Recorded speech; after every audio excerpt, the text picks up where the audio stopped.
Hi, everybody, and welcome to our So Hallow'd the Time live listening party.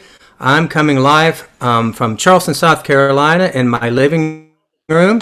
You can see behind me as I move one way and the other. We already have some Christmas decorations up, and it's already festive in our house.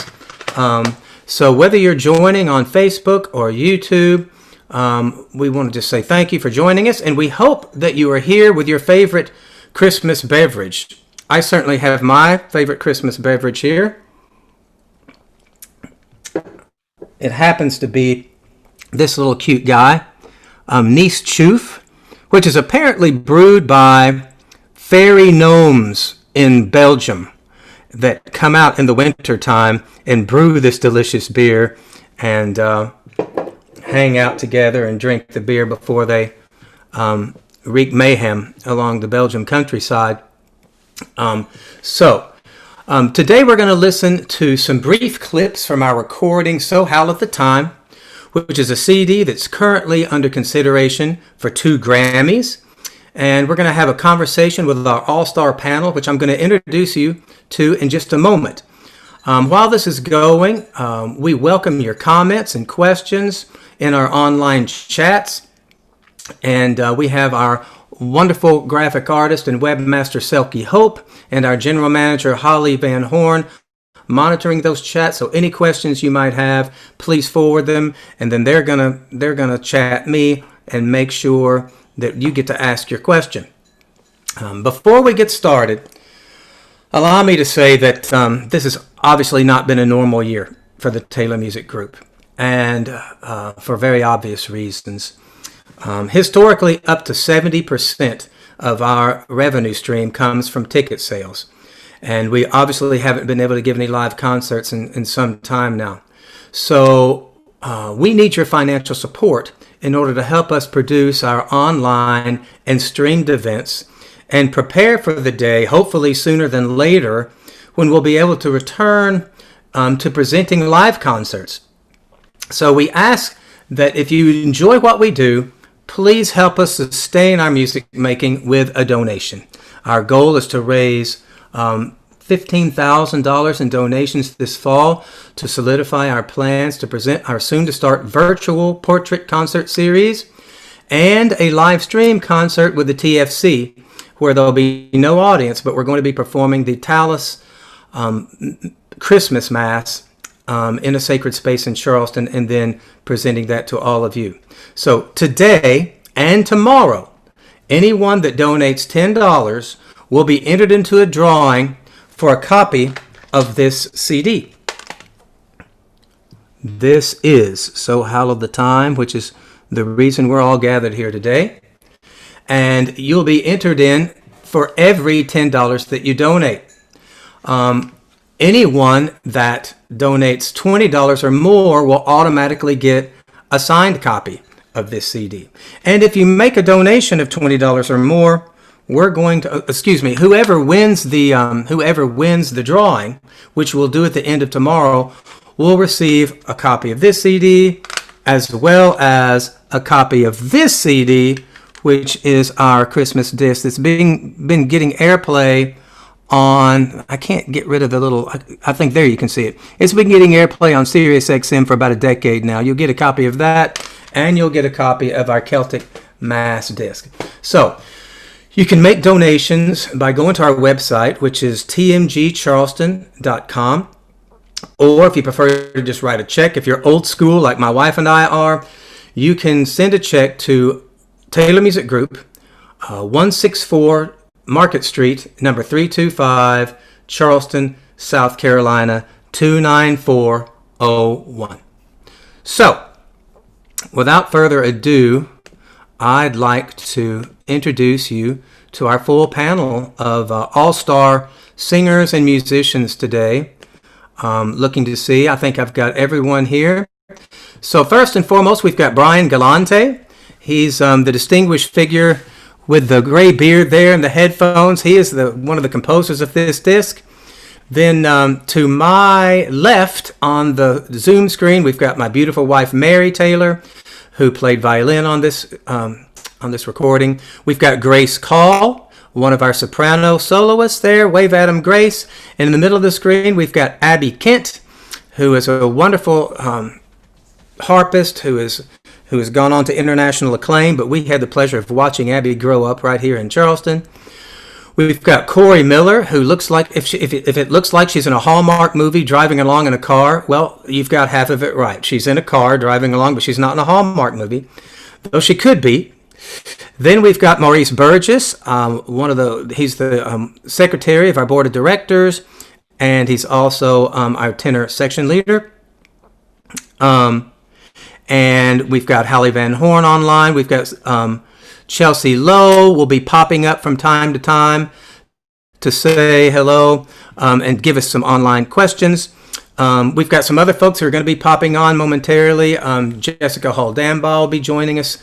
She was the flutist on this album. We'll also have James Franklin, the director of choral activities from East Carolina University. He's in tenor section. And we're just going to have a good time today. So the way this is going to work today is I've got my wonderful assistant, Chelsea Lowe, and she's going to play some clips for us. And we're just going to listen to 30 seconds to a minute of each clip. And then I'm going to ask our all-star panel to just tell you their memories about that piece of music, anything that might come up. So Chelsea, let's start with track number 1.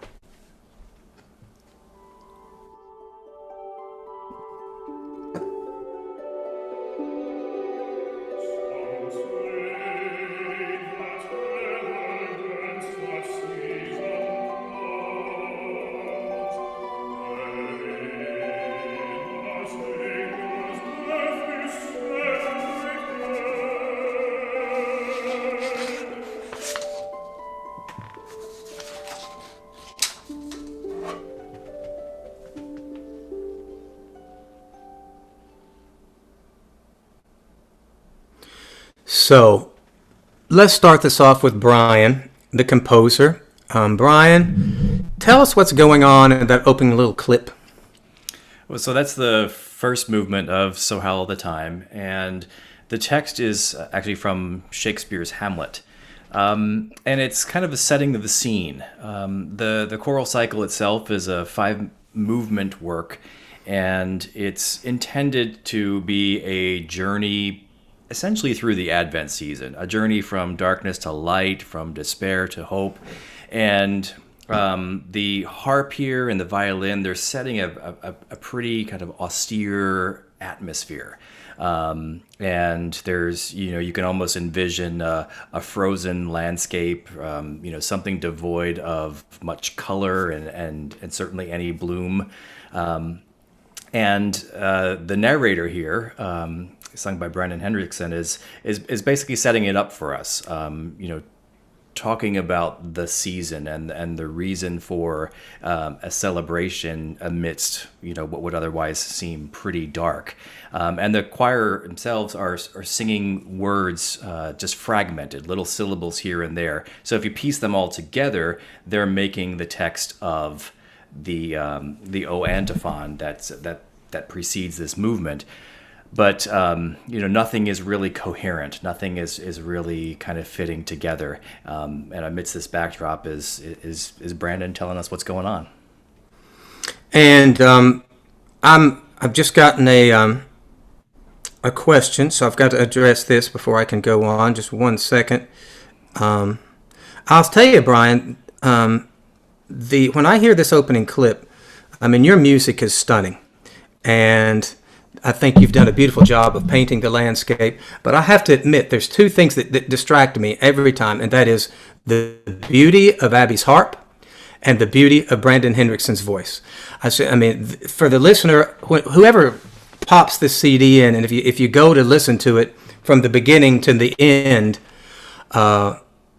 this is the first singing you hear Brandon do.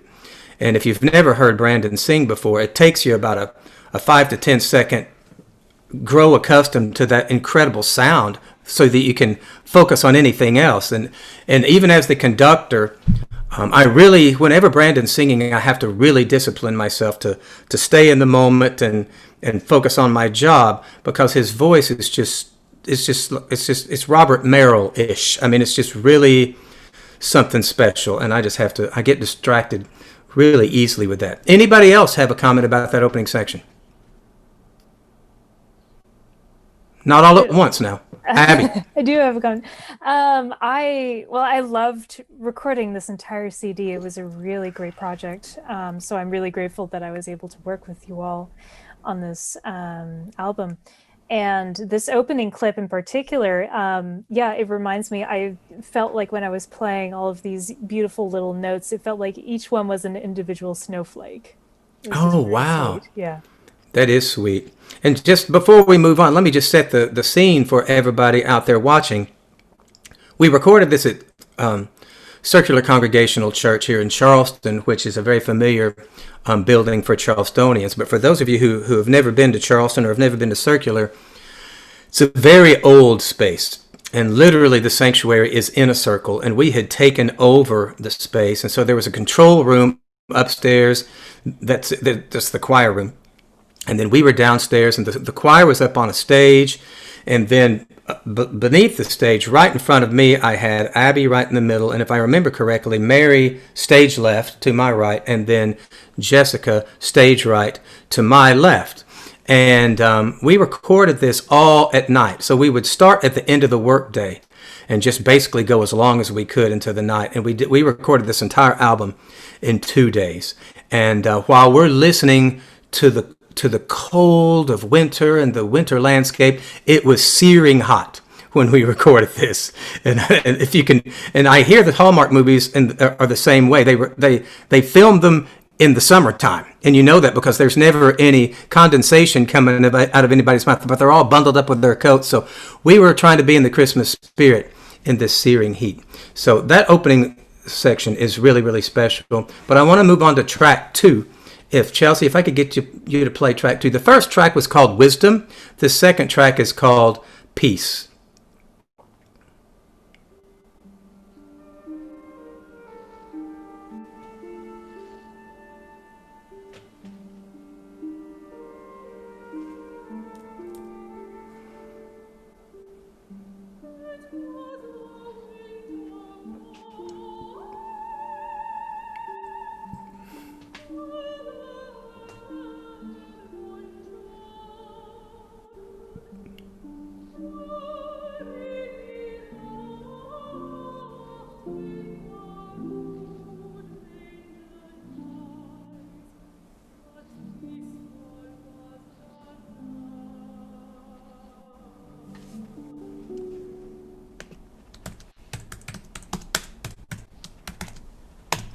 So I think we've got a question from someone out there listening, Sam Staggs. So Chelsea, why don't you pop on and give us his question?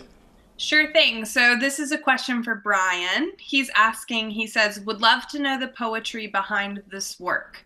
I listen to this every night at bedtime. That's very sweet. So that when I set out to write the piece, I knew I wanted, I wouldn't say it's a different take on Christmas, but I knew I did not really want to use liturgical texts. So I went to find poetry that relates to the season, sacred poetry, if you will, by secular poets.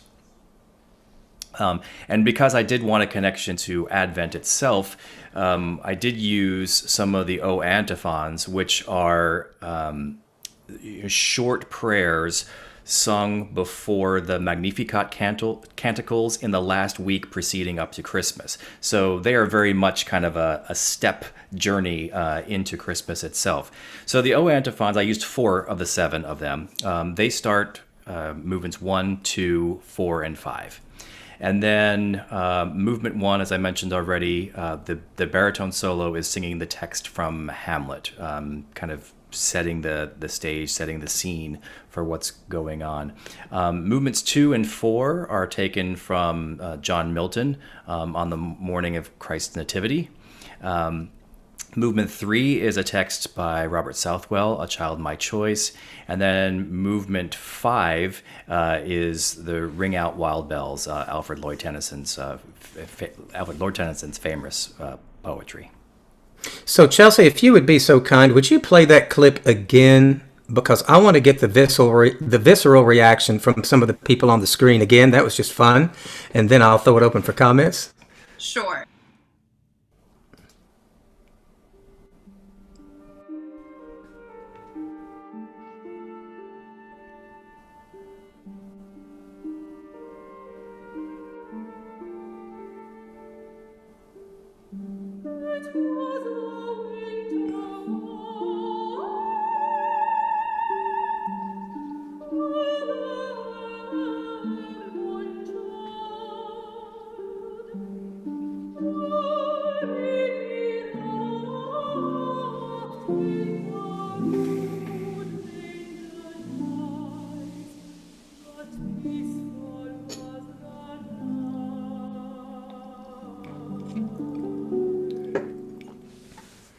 Okay, so I'm just going to throw it open. Somebody, what's your reaction? Stunningly gorgeous singing by Grace. Yeah, Just stunning. absolutely floors me every time I listen to it. And then, of course, you've got Jessica's incredible flute right before it. And Jessica, I've been hearing Jessica play for years and years and years. And so it was such a privilege to work with her. And so Jessica's gorgeous flute, then Grace's beautiful sound. Anybody else before I say what I have to say? Yeah, whenever you have to try to imitate a flute, it's an intimidating business. Corey Miller, you were smiling the whole time she was singing. What do you have to say? Yeah, I mean, who doesn't want to sound like that, you know? Grace knows that I love her singing. It's a beautiful voice. Aww. I love your voice too. Soprano crush. So Jessica. Yeah, I will say too, though, that in my studies, we were always taught to try to imitate the voice. There you go. So Well, it's a vice versa thing. yeah, and it was it very much was a synchronicity going from the harp to the flute to the singer to the choir, and everybody's in a space where you can hear very well, and that really helped it all. I will tell you that obviously Brian and I, along with the magnificent help of Benjamin Moss, who couldn't be with us today, but he was the sound engineer. We got together in Los Angeles and edited this CD. And Brian and I had obviously done a lot of listening and made some editing choices for movements before we got there. And we had talked so that we really, maximized our time in Los Angeles. And usually when you choose a take that involves a soloist, your thought process is, okay, I want to make sure that we get the soloist's best take, and then we can go from there. But it was quite the opposite with this, because Grace was awesome every time. So that was just kind of like set aside. It's like, well, Grace was awesome on take 1 and 2 and 3 and 4. So then that made it so much easier. Then, okay, now we're going to focus on when does the choir sound best and all of those sorts of things. And I tell you, and Brian, you can correct me if I'm wrong, but if I remember correctly, it was pretty late at night when we were recording this particular movement. Yeah, it was 2:00 in the morning.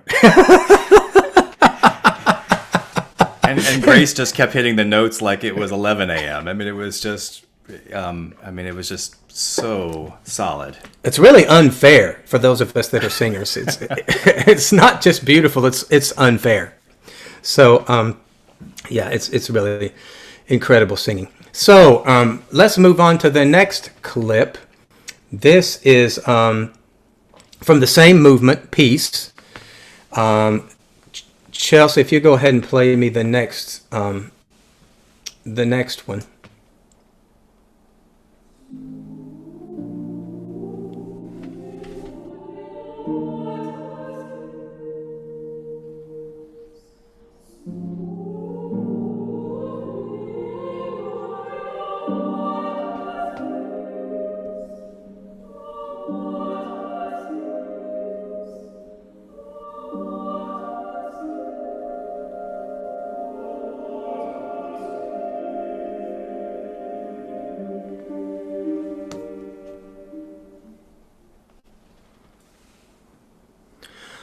So, Corey Miller, that you've told me many times that's one of your favorite spots. Why? I just think it's so beautiful.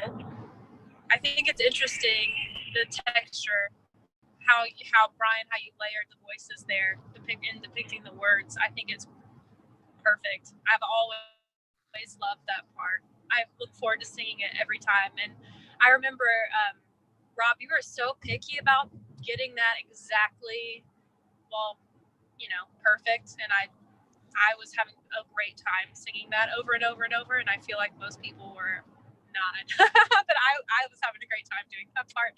It's one of my favorite parts. I will say that that part is also hard as nails, and the choir makes it sound really easy. Particularly at the end, there's a kind of a cluster chord there that resolves to just two notes, and the way they resolve is just by cutting out most of the parts except for those two notes. So for those hanging on for dear life on the G and D that serves as the transition into the next section, I mean it's a tour de force to have that breath energy to keep going there, and while everybody else around you is dropping out of the texture. And just a quick comment from he wanted to say, of all the new Christmas CDs available this year, I found this the most beautiful and fresh and new of all. You can only have so many Messiah recordings and Ceremony of Carols, which I love, by the way, and Bach and Magnificat and Christmas Oratorio, all which I adore.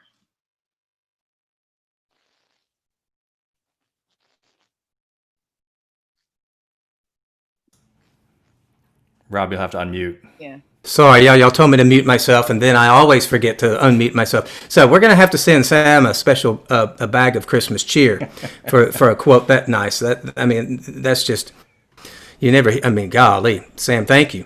I want to say that we asked Brian about that one spot because he takes the word kiss and puts a tone cluster on it, which, when you take freshman theory or sophomore theory back in college, tone clusters are dissonant and they have to be resolved.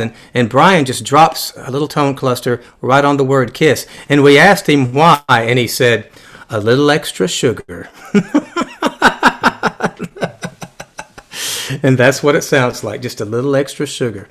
So yeah, that's an incredible spot. And Brian, you're right. And one of the great things about the Taylor Festival Choir is that you've got a choir full of solo caliber singers, and they're willing to step out of that role and be choral singers. And so in order to achieve that sort of blend, it takes some skill from them, it takes some skill from me, but it starts with the choir has to want to, and they want to blend that well. And there's no desire to, I'm a soloist, I don't do that sort of thing. And so they're singing very soft, oftentimes with no vibrato, if that's what we ask for. They're listening very carefully to each other's vowel so that the vowels match. And so it's not an accident that that moment happened. So anything else on that movement? Maurice, you haven't had anything to say yet? I know. I too, in that section, I just think, I don't know that I can imagine the words smoothly the waters kiss being set better than that. It just, when I hear that, it sounds exactly what I feel like it should sound like. It takes me back to when I was a kid and my imagination was very next to who I am. And it just sparkles. Sounds like the waters are smoothly kissing, and I love it. It's just beautiful. It's incredible word painting, no question. So, Chelsea, why don't we go on to the next track, which is from the movement called Love, or A Child, My Choice.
So when we finished that movement, there was dead silence in the room. Brian, would you like to explain why, or would you like for me? Sure, I can.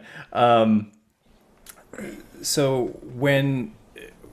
whenever we're producing a CD, it's always great to have more people in the room, other pairs of ears.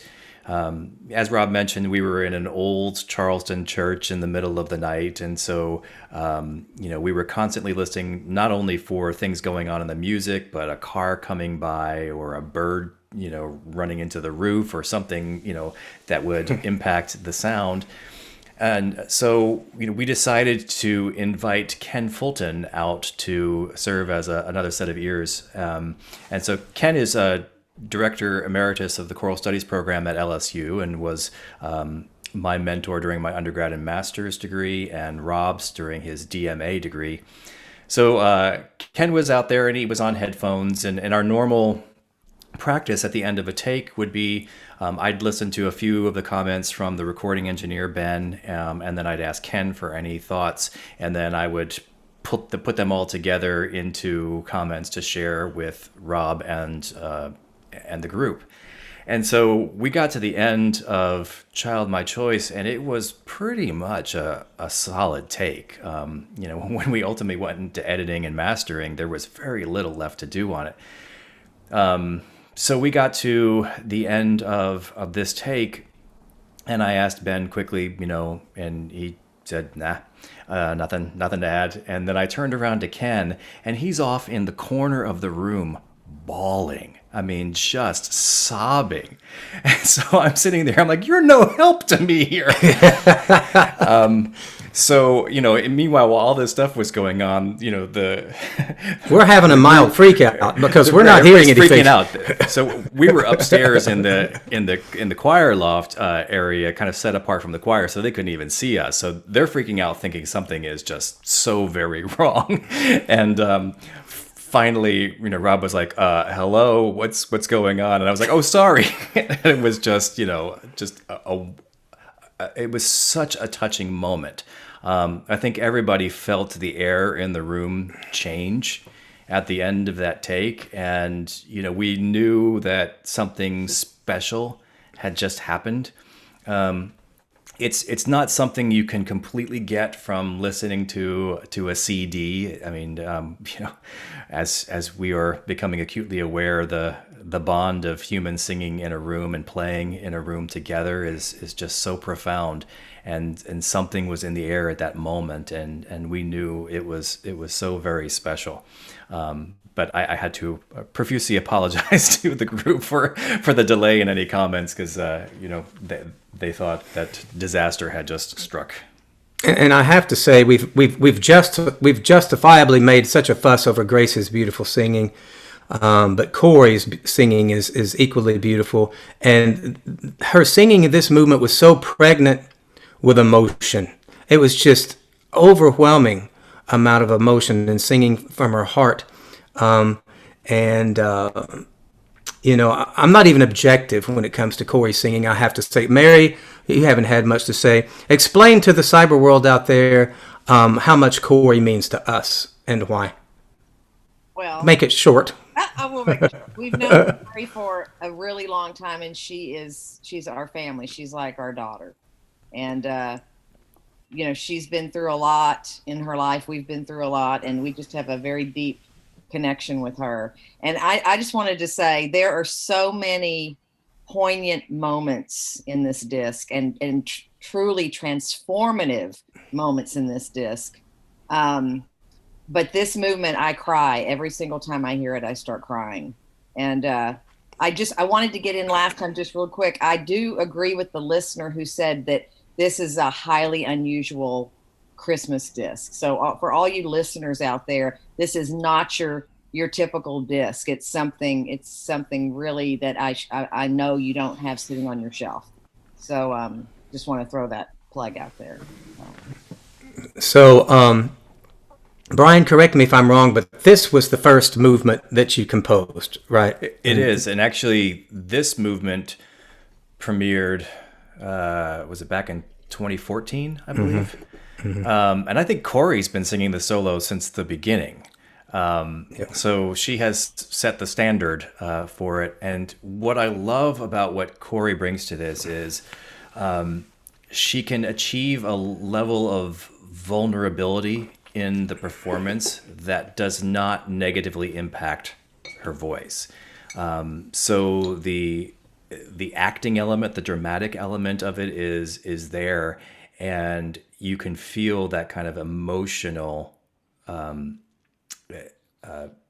connection to the text in a very palpable way.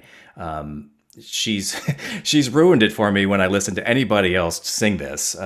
So when I sometimes I'm asked to send this piece to other groups or work with them, and they're like, "Do you have any tips on doing the soprano solo?" And I was like, "Listen to Corey."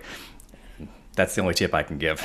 Yeah, and the thing about Corey is that I mean, we're all like this in the arts. I think it's safe to say we're all like this. We all wear our heart on our sleeve to a certain degree. Some are more inhibited than others, but I think when we play or we sing, our heart is being given.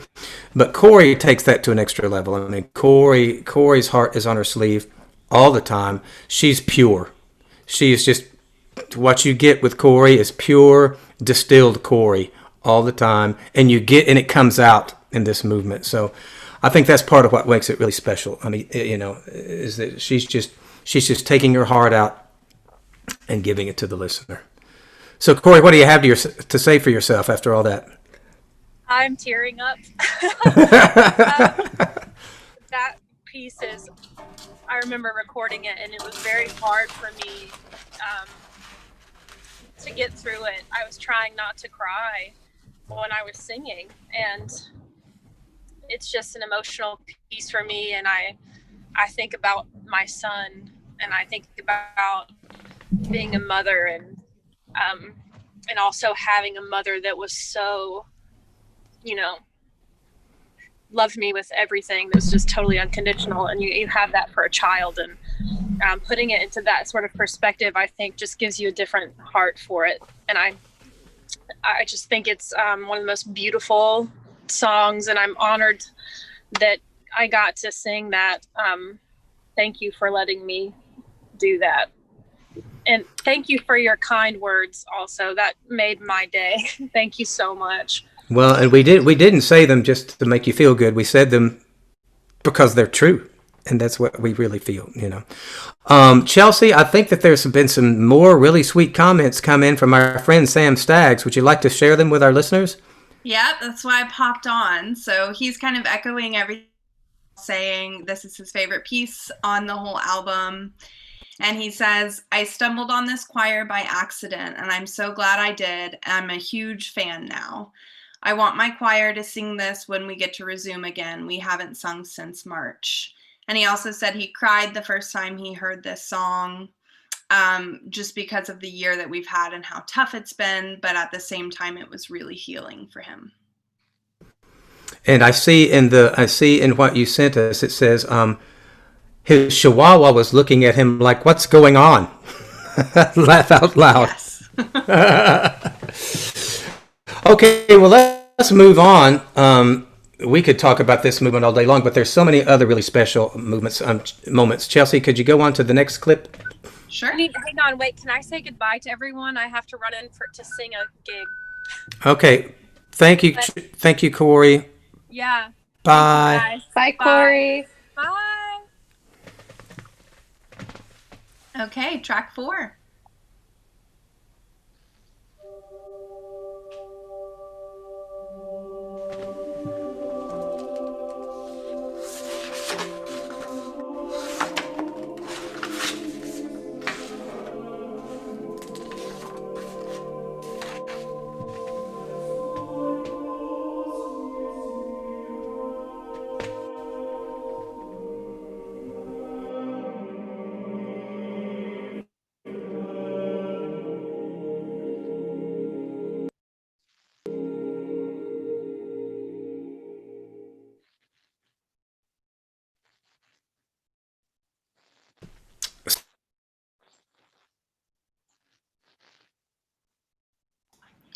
Unmute, Rob.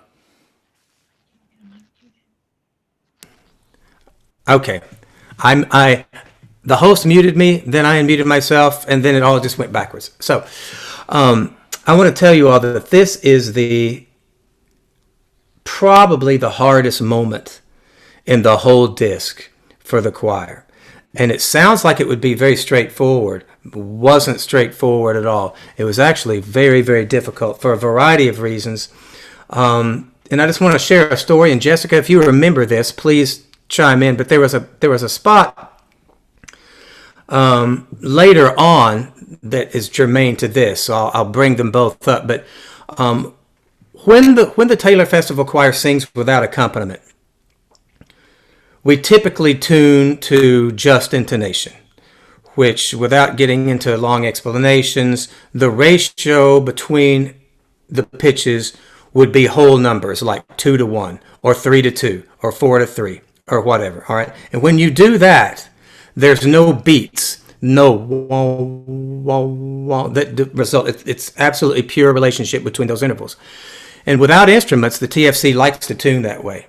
It just makes for more overtones going off in the room. It's just a more visceral experience. Instruments, I don't want to say never tune that way, because some instruments can, but if you have an instrument that plays every key available, you're playing an equal temperament.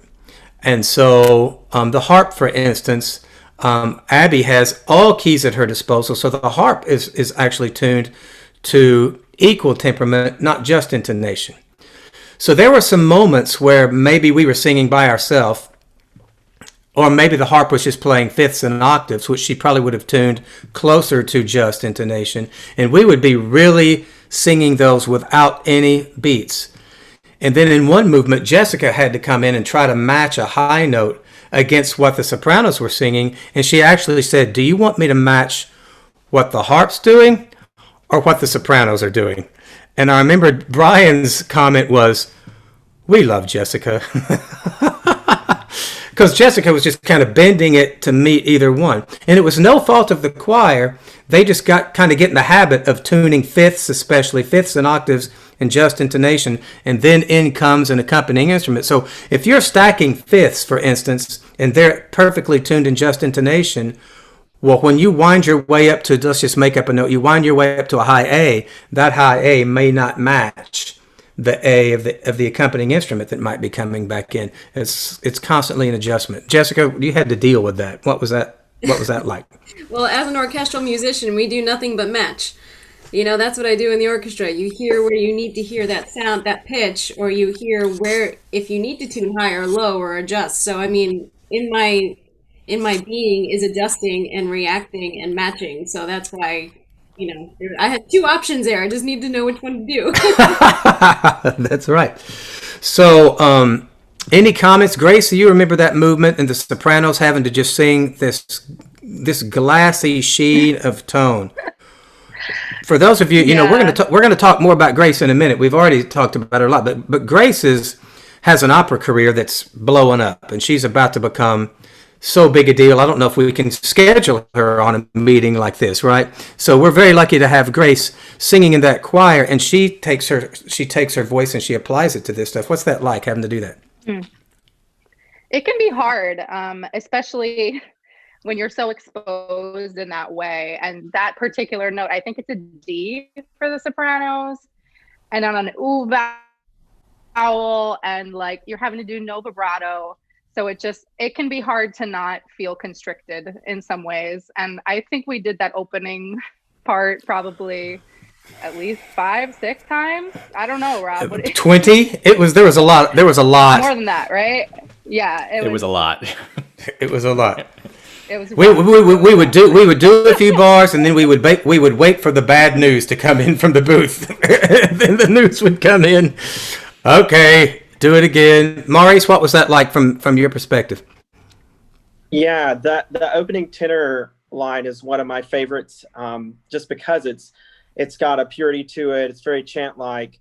I think we're very lucky in that we've got, no matter what the roster is, a group of tenors that really we love singing together. We love trying to speak with a unified voice in terms of the text. And, you know, it was really fulfilling. because I think we all lose ourselves as individuals and we just become one unit that just is trying to express. And again, I think Brian sets that so well. It's almost chant like. One thing that I love about his writing is you might have just sort of a sustained accompaniment in some of the other sections, but whatever text or whatever voice needs to come to the forefront, it's almost like there's a spotlight that always brings you to whatever it is you're supposed to be focusing on. And it's just magical. I just love singing his music, and it was nice to sing a whole cycle of his music. Well, Maurice, you bring up an interesting point, and I was waiting for the right moment to bring this up. And Mary, I want you to please contribute to this as well. I think it's safe to say that the members of the Taylor Festival Choir really, really love each other. And that's something that Mary and I and Brian, who has been in on the formation of the Taylor Festival Choir all the way back from 2001, 2002, we deliberately wanted to create a music organization where family was at the very forefront. Taylor Festival Choir is named after my deceased parents, Bob and Cornelia Taylor, who were music educators in Arkansas. And we have, over the years, put a roster of singers together that care very deeply about each other. And I don't want to make this sound ugly, like if you don't fit in, we get rid of you. That's not really the case. But if somebody comes in and they aren't a really caring, giving, loving person, that's not a good fit for us. It's people that really care about each other a lot. A lot of them are my former students from the College of Charleston. And then some of them went off to grad school and met people and brought them in. That's how Grace came into the choir. Maurice came into the choir from another former TFC member, William Bennett. And then, of course, that's what was so cool about Abby and Jessica, is because they fit right in that sort of love and feeling of camaraderie. Mary, can you help me out on that?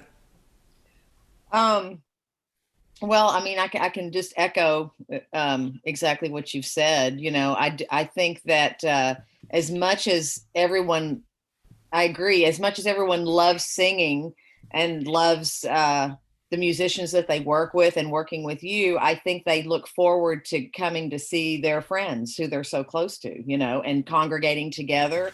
And not only do they come to make music, but they come to have that community and so as much as it's music, it's also a social event for them, when they're not singing, and they get to come to beautiful Charleston, So and not to point fingers at any musical organization in the world, but I have known countless ensembles, be they instrumental or choral, where it's just a gig, really, and you come. You open up your case or you get your music out, you do your thing, and when you're done, you're done.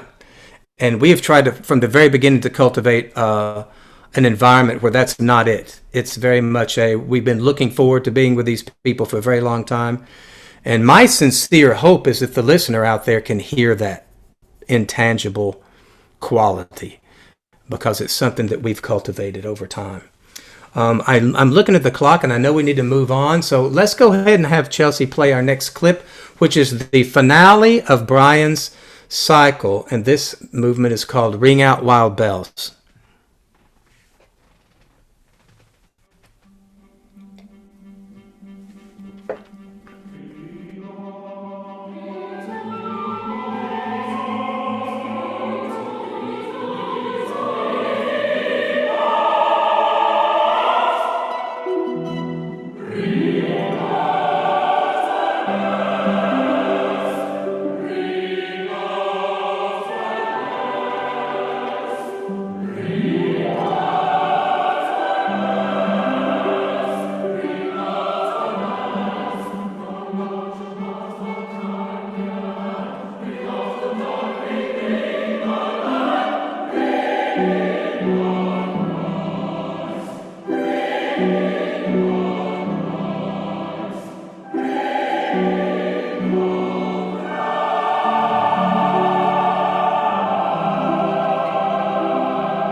So Corey had to leave us early, but now we have joining us James Franklin down in your bottom left corner. As I mentioned earlier, he's the director of choirs at East Carolina University and a graduate of Westminster and North Texas. And James is wonderful. So we're going to be coming to James for comments in a minute. But I would like to hone in on the three instrumentalists on our panel. This movement in particular was a bit of a challenge to coordinate all the instrumental components, some of which Brian was writing in a folk style, some of which was more of in a classical style, some of it was very much word painting. I remember there was one point where Jessica's flute part was up in the stratosphere someplace, and Brian said, well, that's supposed to sound like a kind of a child shrieking, and Jessica was like, well, that's what it's going to sound like. And so let me just give the floor to Abby and Jessica and Mary. What was it like to play with the TFC, and what was it like to play this piece of music specifically? Abby, let's start with you. Well, okay, so this piece in particular, I remember when I was just listening to it just now, I was like, oh my gosh, my heart is racing, because I remembered it was such a difficult thing to get together. And, I mean, it's really great when you are able to do it. It's just like, it clicks and the magic is there. But to get it to that spot, there was a lot of, rehearsing and a lot of different takes, I think. And I was just so concerned about being right there, with especially the accelerando with those eighth notes at the beginning. I think, it was a lot of fun. It was like a challenge. It was a big challenge. It's like, let's see if we can do this. Let's do this.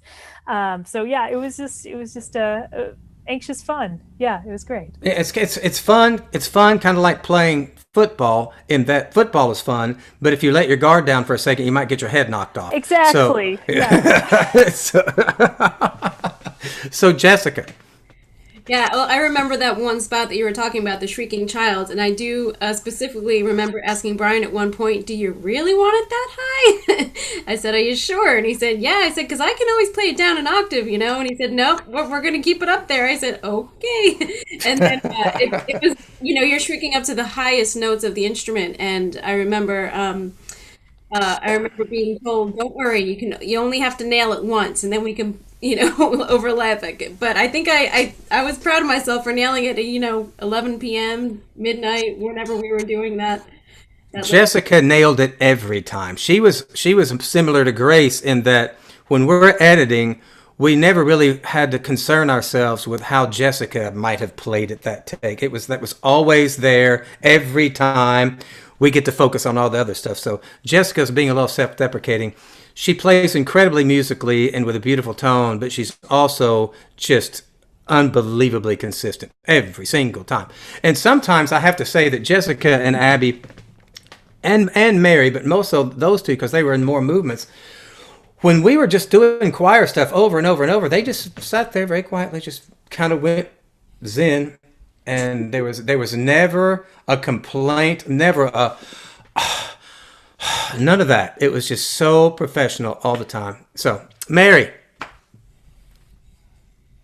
Yeah. So this movement is so joyful, almost flamboyant in a way. And we were in space at Circular, which is very reverberant. It's a beautiful space, and it's a great space to play in, I think, probably for chamber music, and a great space for anything really, but very live acoustic.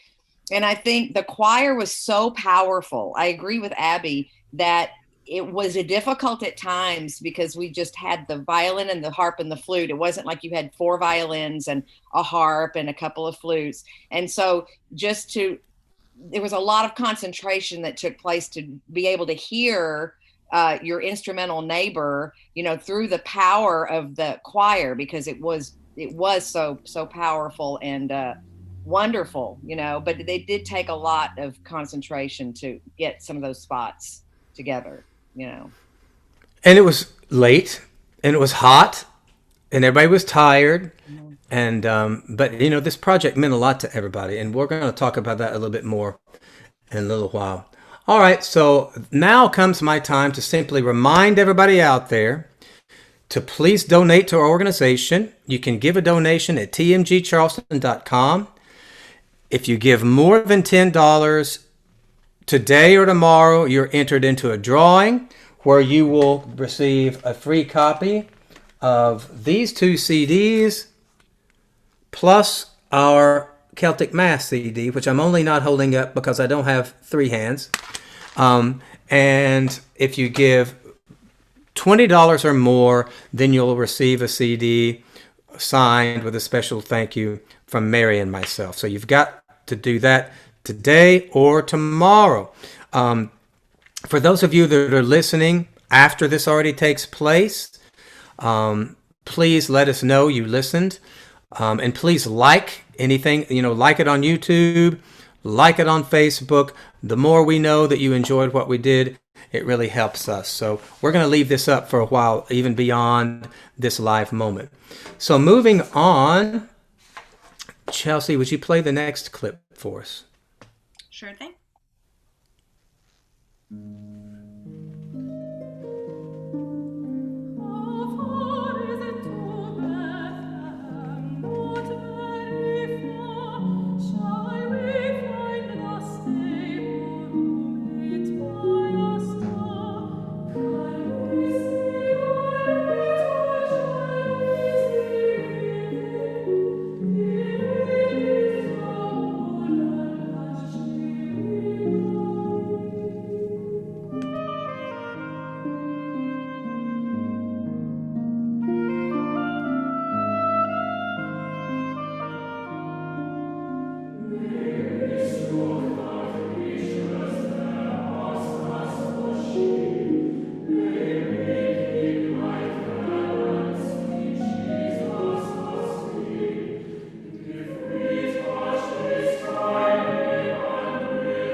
So I have to admit that when I decided to put this on the CD, because we knew that the cycle we're about to play for you by Stephen Paulus and Brian's cycle wouldn't quite be long enough for an entire disc, I made the choice to include this. And when the very first time I heard this piece performed was by the magnificent Dale Worland Singers.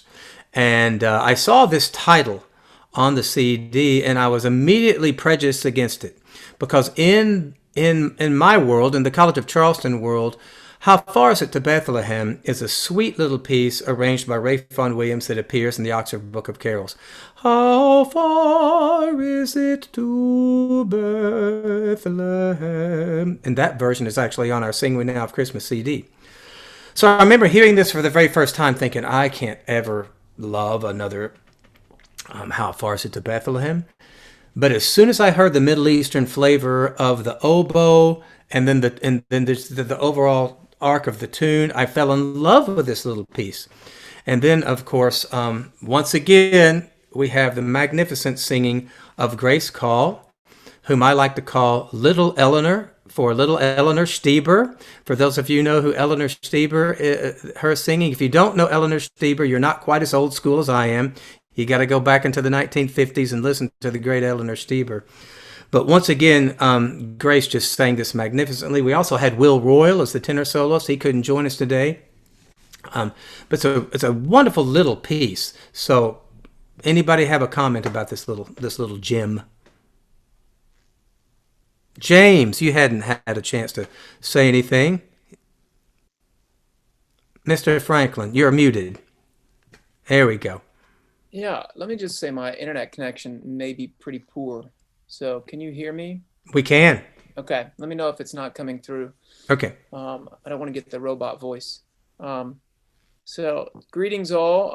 Overall, just a lovely project. About this piece specifically, Noah, I echo your sentiments. I, of course, knew the Vaughan Williams. So this is a lovely setting to add to that lineage. For me, the joy in the whole project, I mean, one of the joys was getting to do music that had rarely, if ever, been heard or never, and certainly not recorded. And I think anytime it's very rare for us to get to work with a composer in the room, and I'm sure that's already been mentioned some, but to have to bring to life someone's composition who's in the room is pretty powerful. To have that honor, and also to have that person giving feedback. So I just remember that, especially as being poignant in this project, and not just, especially Brian's work, him being there, but also there was something pretty magical about doing this Paulus work as one of the greatest contributors in the American repertoire, and yet someone who had recently passed away. It felt like a real combination of both things that from the past and things yet to come, as far as people moving in time. So it's a really beautiful project. Well, that's really beautifully stated, James. And I do want to briefly say that Stephen Paulus will live as one of the great composers in the American classical music world, particularly in the choral area. He wrote a lot of beautiful, Jessica, he wrote a beautiful flute concerto. I mean, he wrote a lot of stuff, right? And but his choral works are going to be particularly well known. And I count myself very lucky in that I emailed Stephen Paulus way back in 1999. I guess I got his email off of his website, and I emailed him and said, yeah, I think I would like to perform this piece with the Charleston Symphony Orchestra and the Charleston Symphony Chorus. Could you send me the scores? And he wrote back and said, don't do that piece, do this piece. And he sent me a new piece, which was his newly composed Mass. And I wound up conducting that piece a number of times with the Charleston Symphony. And where I'm going with this is that Stephen liked to fly in to hear his music performed, and he never asked you to cover his expenses. In fact, he wouldn't let you cover his expenses. It was like, Stephen, we'll reimburse you for the flight. Wouldn't have it. So he flew into Charleston, at least 5 or 6 times to hear his works performed under my baton, and I got to know him really well. And what a beautiful, beautiful human being he was. A great composer, but a better person. And we had so many talks about spiritual readings, and when I say spiritual readings, I mean in a broadly ecumenical way, and all sorts of books from the Christian tradition and the Buddhist tradition and the Taoist tradition, and we would always compare what we were reading. And one day he said to me, you know what, Rob, our conversations is why we met each other. It's not the music. The music is great, but this is why. And that always struck with me. He was just a very deeply spiritual person, and it comes out in this little gem of a piece. Grace, I have to tell you again, when we went to edit this, same story, second verse, a number of takes. Grace was magnificent every time. And so then it was just, okay, well, which one is the best of this? And which one is the best of that? And for those of you wondering out there how you go about editing a piece in this modern day, it is possible to edit every note and every chord. I mean, you can micromanage it all the way through a piece, but there's no music that really gets made that way. That skill is the editing engineer. So what Brian and I tried to do is make it as realistic as possible and choose as big of a chunks as possible from one continuous segment, and pick that.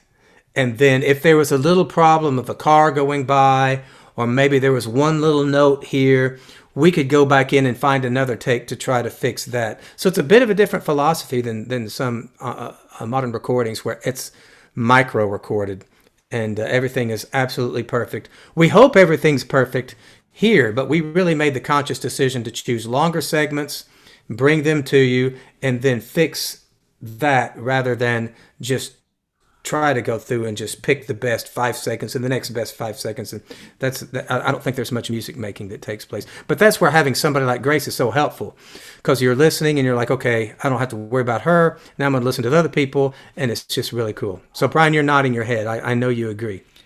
Well, I'll just say it also makes our job harder, because when Grace was singing, it wasn't about, well, that take really didn't work. It was, which is the best take?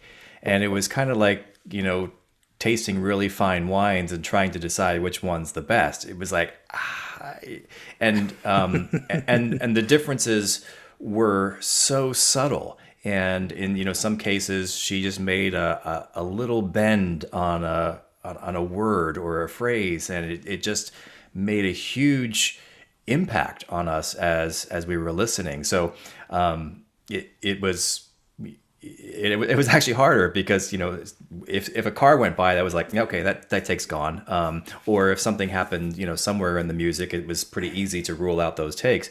But with every take of Grace, it was like, okay, we have takes 3, 7, 9, 11, 13, 15, and we could have just kept listing them because there was not one we couldn't use. And Grace, I'll share with you that in this particular piece, there was one take where you put this really tasty little portamento in.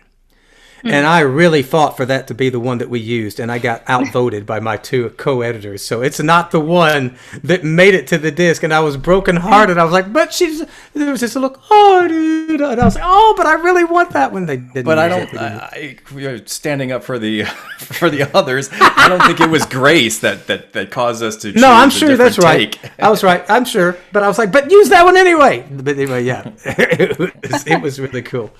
It was really cool. You.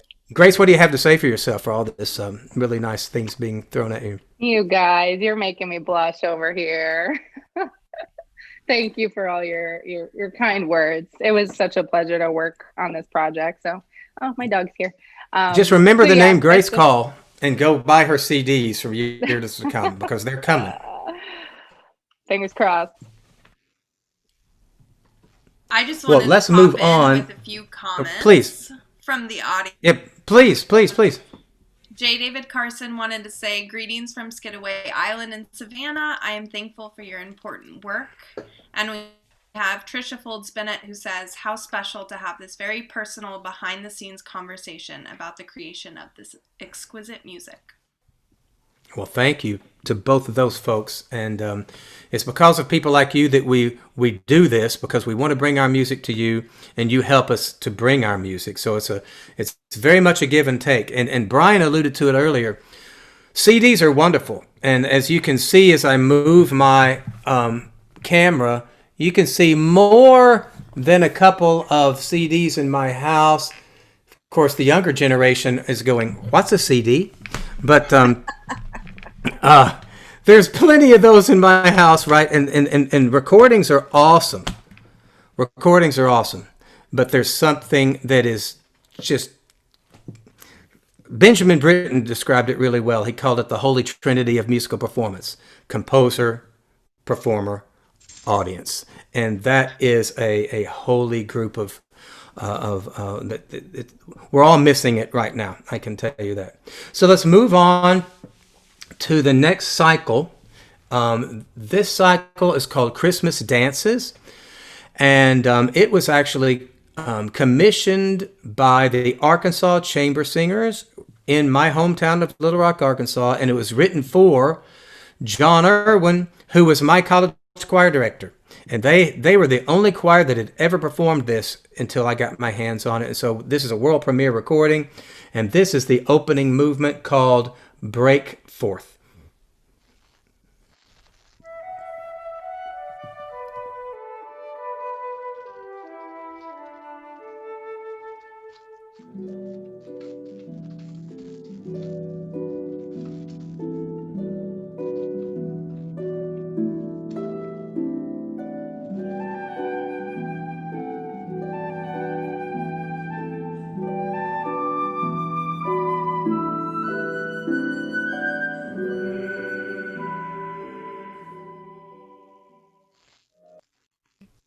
And so I cut it there on purpose because I wanted to just focus on that opening little instrumental interlude, which Paulus, in my mind, really succeeds in setting the scene of a little shepherd boy out on the hills playing an ancient flute or recorder.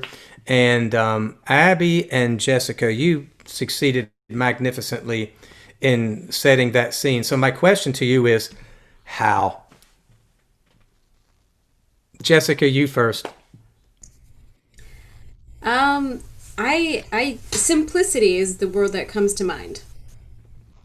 And explain that to us, because I mean that the word simplicity probably means something to a flutist that it might not mean to us. So what do you mean by that? Yeah, just I think the combination of just the flute line with the harp, and just the simplicity of the melody and the beauty of the melody, it was just so simple and so pure, that it was really easy to kind of bring out that mood, I think. That's how I felt it from my standpoint. Okay, Abby. Yeah, I mean, I love playing with Jessica. We were supposed to have a concert together, and then COVID happened, so that's very sad that I wasn't able to play with you. But every single time, it's a really great collaboration, and we're listening to each other, and our sounds are like, really connecting.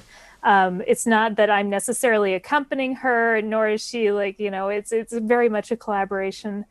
And I feel this opening is very much shows that off a little bit. And I feel very much similarly with my what I had to play. It wasn't very difficult. It's not like something that I have to slave practice like hours over. But yeah, just adding that element of ease and simplicity and calm just really brings the pastoral element to this opening. And for those of you out there who may be avid music listeners but may not be music performers, I think you probably know it's not just a matter of playing the notes on the page. It's how do you play them, and how do you phrase them, and what notes do you group together, and what notes are going to be slightly stronger than other notes, and that's not necessarily written down. And so Jessica and Abby and I had a little rehearsal, just the three of us, and I remember it was very collaborative. I would give them an idea, and they could perform my idea exactly the way I wanted it, but then they would turn around and they had their own ideas. And so the ideas were just kind of flowing about how to phrase things, what notes to group together, and in listening to it, it's really, really successful. I mean, I think that Stephen would be really happy in the way that you guys played it. And I think now is a good time for me to say that for those of you who've never been to Charleston, South Carolina, this is kind of an old boxing term, but Charleston really punches above its weight in the music scene. Charleston's not a huge city. It's a beautiful city, and it's a pretty famous city, but it's not a huge city.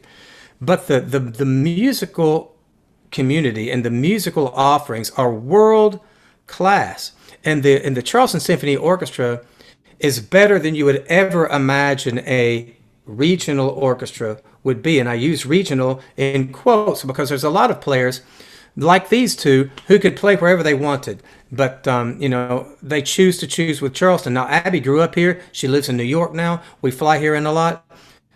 Jessica settled here, but there's kind of the Charleston magnet almost. People come to Charleston and they just find happiness here. And so you've got some players in the Charleston Symphony who could be wherever they want, and yet they're playing here, and they're giving us their musical expertise here. And so that, I remember, and y'all don't get mad at me for saying this now, but I remember when I announced to some people that we were doing this project, some of the people who didn't know better would say to me, well, where are you bringing your instrumentalists in from? And I was like, I don't have to bring them in from anywhere. I mean, we've got them here. And that's, and that's really something that is unique to a city the size of Charleston, which is not as big as you might imagine. So let's go on to the next movement. This is from Methinks I Hear the Heavens Resound.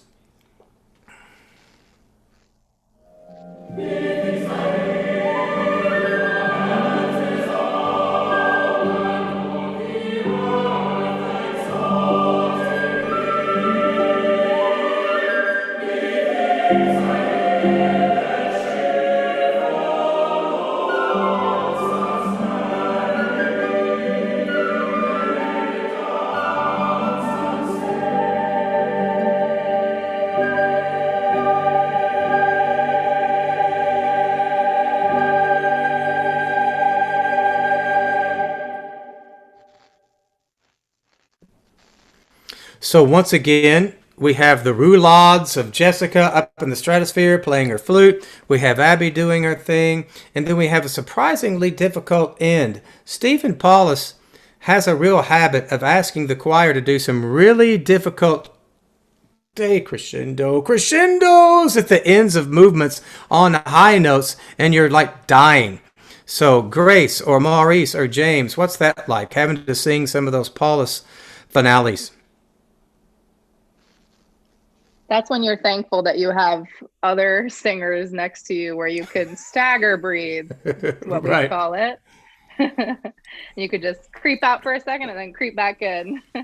Yep. It Maurice? sounds seamless. Yeah, Yep.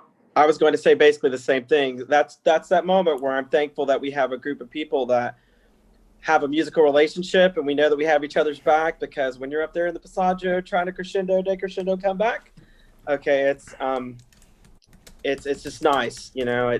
And again, it takes some trust. We have to trust each other to be able to accomplish that. Yep. James, you have a wonderful college choir of your own. So, I mean, I'm sure you've got something wise. Wow, what a setup there. Be No, wise, only- James. Only to say that it's. Am I unmuted? Okay. You're Only to unmuted, say that singing with professionals is different. Singing with professionals is different than singing with even a great college choir. Again, just the level of singer allows you to do things you couldn't do with great college students.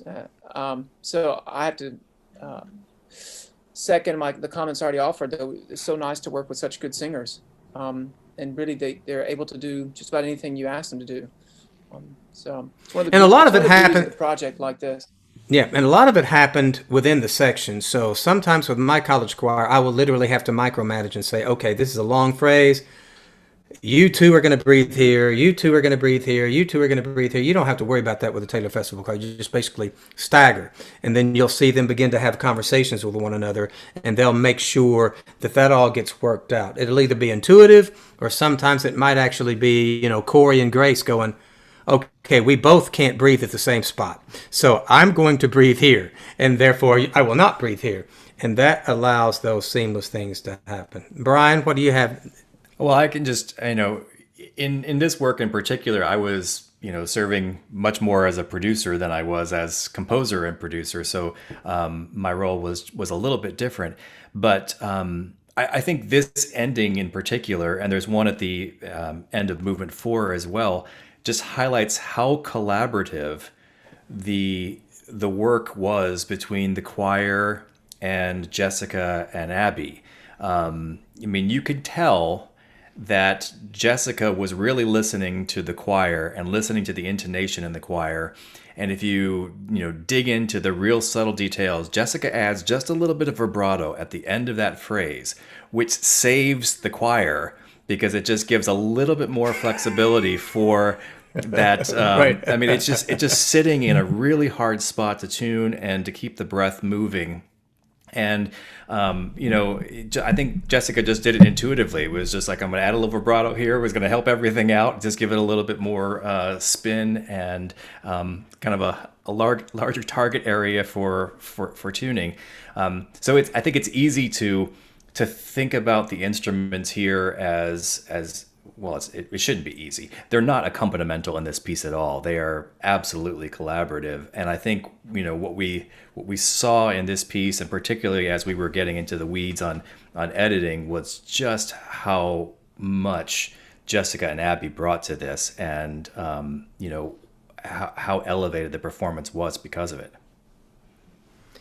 So we're going to stop in 14 minutes. I'm looking right at my clock here, so I want to move on to the next movement, which is one of my personal favorites. Chelsea, if you could go ahead and play that.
reactions? Anyone? This is my favorite too. It's just so beautiful. There's not too many words really, other than just how stunning it is, and it just shows off the choir in the best way, you know, because it's just us, you know. There's nothing else, and the text is beautiful. It was great to sing as well. I remember you told me that once before, and I agree with you. The blend of the choir is really showing off in this one. The choir's desire to match vowel, to match pitch, to match even sometimes vibrato rate. And it really locks in. I will volunteer to everyone that we deliberately, to be professional, saved the two things on the disc which did not involve instrumentalists for last. So these were the very last two things we recorded. And there were tears being shed. People were exhausted. It was like 13 o'clock in the morning. I mean, we were dead. And they stepped up and sang like that. I will say this movement to me is really unusual in that I think it's one of the most beautiful pieces of Stephen Paulus ever wrote. And yet it's impossible to really walk away from it humming the tune because it's through composed. There is not a lot of repetition. There are some melodic fragments that repeat, but it's a through composed piece. Usually, you know, if I said to somebody like, sing me your favorite aria, Grace, well, she could sing it for me, and then we'd probably all know it. It would be a tune that had some repetition. Maybe it's strophic. This is through composed, new music to match the text all the way through the entire movement. And yet Stephen brings his melodic gift to every single phrase. And not only his melodic gift, but Stephen Paulus's vertical gift, his harmonic gift, is a very jazz-influenced harmonic idiom. A lot of people may not know Stephen Paulus was an elite level jazz pianist, and I understood that when he went to the piano one day and showed me how great a jazz pianist it was. His son is a jazz trumpeter, so that rich jazz harmonic idiom is present in this, and just every single phrase is just like you can't quite catch your breath. Mary, you have had the fortune or the misfortune of being around every moment when I was listening and re-listening and re-listening and re-listening. What are your thoughts about this little gem of a movement? Well, it's I mean, it's beautiful. It's I mean, there's really no words to describe it, but it's beautiful. There's a crackle on your microphone, Mary, so we're going to move on over to somebody else. But anybody else have a comment about this little piece before we go on? It's a wonderful, wonderful little piece. And for those choral directors out there who are thinking, gosh, that's so beautiful, I think I'll do that with my choir. Better look at it first. It's divided into like 50 million parts. So it's heavily divisi. Sometimes as many as 12 parts going at once. So it's very rich and very, very difficult. So moving on to the finale of this little cycle, Christmas Dances, and this is the world premiere recording of this cycle, and it's of course the world premiere recording of Brian's cycle because he wrote it for us. So this is On the Nativity of Our Lord. Chelsea, go ahead and play it for us if you don't mind.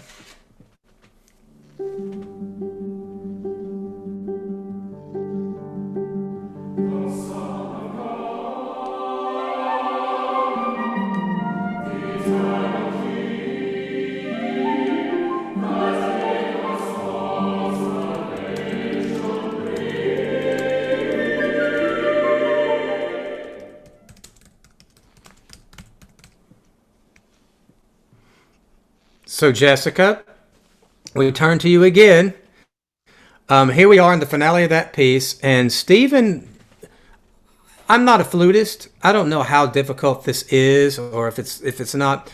it does feel to me that when Paulus wrote this, he must have known I've got a great flutist to deal with, and I'm going to give her some cool stuff to do. Was that your impression? Yeah, I mean, it was so well written for the flute.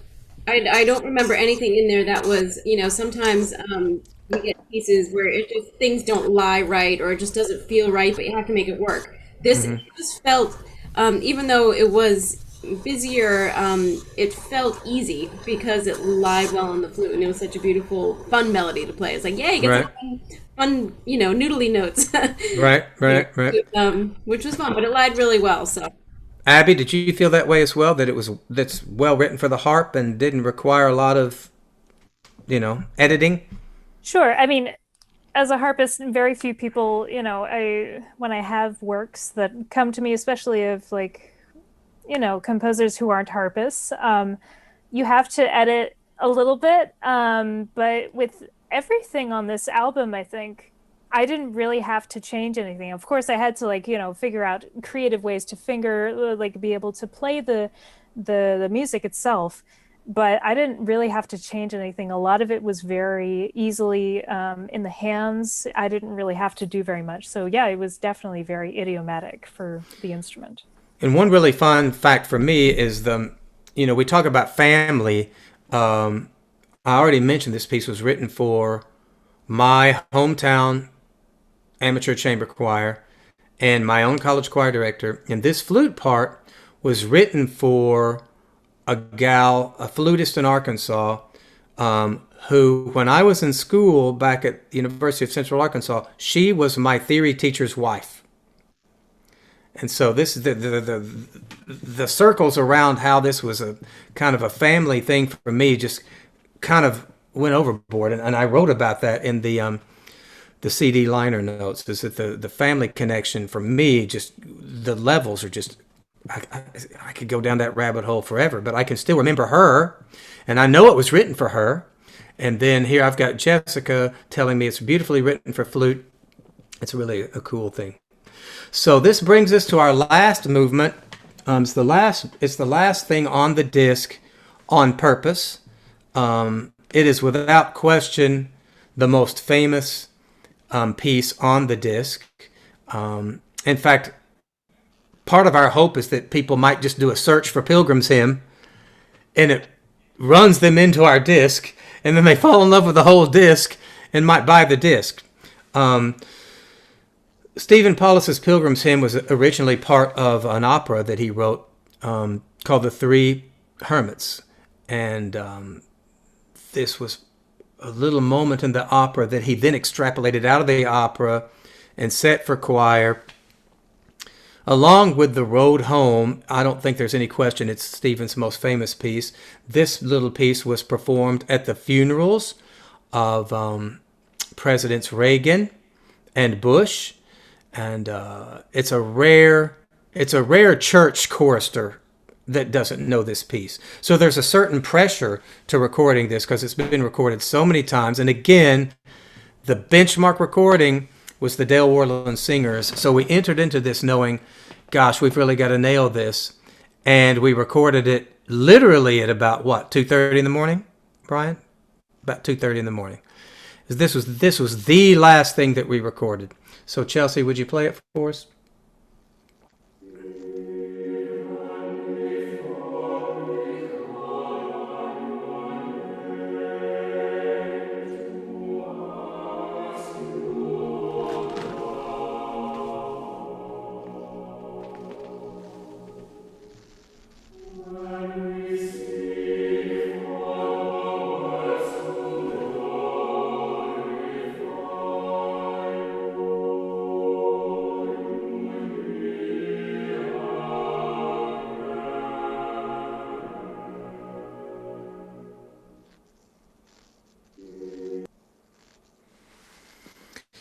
So, the choral writing in that work is what we call homophonic. It's mostly a new chord for every syllable, but it's not your average hymn. It's literally written for, I'm not looking at the score, but if I remember correctly, it's soprano 1 2, alto 1 2, tenor 1 2, bass 1 2, and sometimes those parts even subdivide. So it's very thick and not so easy to tune, but I can tell you that when we went into the recording process, it was a joy to put together.